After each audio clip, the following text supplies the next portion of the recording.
कामना पंचकम् योत्रावतीर्य शकलीकृतदैत्यकीर्त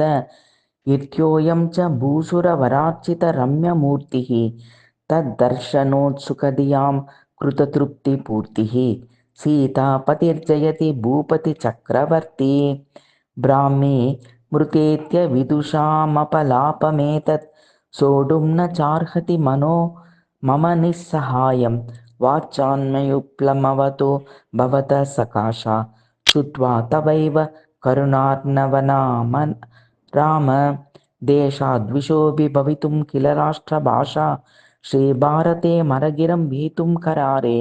याचामहे न भरतं दृढसङ्गशक्तिं नूनं त्वया रघुवरेण समर्पणीया त्वद्भक्तिभावितहृदां दुरितं द्रुतं वै दुःखं च भो यदि विनाशय सिंहलोके गोभूसुरामरगिरं दयितोऽसि चेत्त्वं नूना तदा तु विपदं हरचिन्तितोऽद्य बाल्येऽपि पितृवचसा निकषा मुनीशान् गत्वा रणेऽप्यवधियेन च ताटिकाख्या निर्भत्सिताच्च जगतीतल दुष्टसङ्गा श्रीवेदवाक्यप्रियतमोऽवतु वेदवाचम् इति कामनापञ्चकं सम्पूर्णम्।